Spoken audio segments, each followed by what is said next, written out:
Okay. Hi friends, good morning. News update பார்த்தீங்கன்னா, வார update நேற்று வந்து ஆக்சியோஸ் வந்து ரிப்போர்ட் சொல்லியிருந்தாங்க.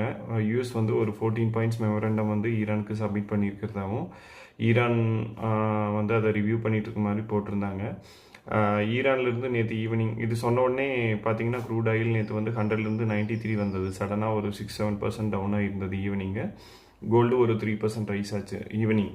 அதுக்கப்புறம் ஈரான் வந்து அதில் இருக்க பாயிண்ட்ஸ் எல்லாமே மோஸ்ட்லி யூஎஸ்க்கு ஃபேவராக இருக்குது, அதனால் ஸோ நாங்கள் அக்செப்ட் பண்ண மாட்டோம் அது மாதிரி சொல்லியிருந்தாங்க.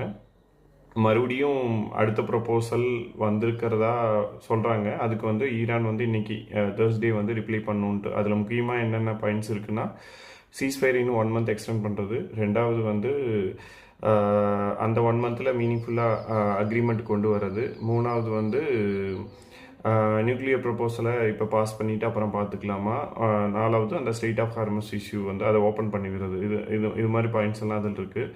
ஸோ இன்றைக்கி தெரியும் மார்க்கெட்டில் மேபி ஈரான் வந்து முன்னாடியே ரெஸ்பாண்ட் பண்ணுறாங்களா, இது வேலிட் நியூஸாக என்னன்ட்டு. இதை பேஸ் பண்ணி மார்க்கெட் ஆயில் விலை மாறும், அதை பேஸ் பண்ணி மார்க்கெட்டோட டைரெக்ஷனும் இருக்கும்.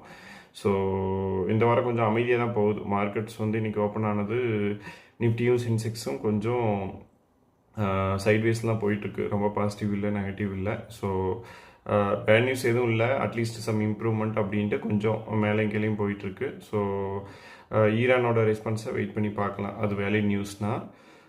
அப்புறம் முக்கியமாக சைனாவும் இப்போ இன்டர்ஃபியர் பண்ணி சீக்கிரம் இந்த வாரம் க்ளோஸ் பண்ணுறதுக்கு இது பண்ணுறதுனால, ஏன்னா நெக்ஸ்ட் வீக்கு ட்ரம்ப் வந்து பெய்ஜிங் வர்றதுனால அதுக்கு முன்னாடி ஏதோ ஒரு கன்க்ளூஷன் எடுத்துகிட்டு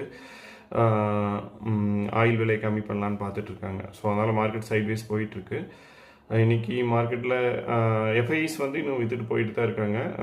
2 lakh crore மேலே ஆல்ரெடி வந்து விற்றுட்டு போயிருக்காங்க சோஃபார். இந்தியாவோட ருப்பி வேல்யூ 95.5 போயிட்டு, நேற்று கொஞ்சம் இந்த பிஸ்டாக்ஸ் அப்டேட் வந்ததுனால 94.7 அந்த ரேஞ்சில் ட்ரேட் ஆகிட்டுருக்கு. என்னென்னமோ மெஷர் எடுத்தாலும் ருப்பி வேல்யூ வந்து இன்னும் கெயின் பண்ண முடியல, அது போயிட்டுருக்கு. நம்ம பார்க்கணுன்னா இன்றைக்கி ஷேர்ஸ் வந்து HDFC பேங்க் நேற்று வந்து ஒரு 3% கெயின் ஆச்சு.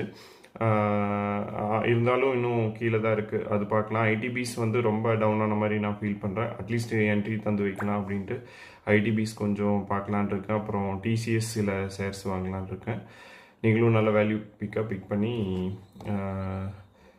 ஷேர்ஸ் வாங்குங்க. தேங்க்ஸ்.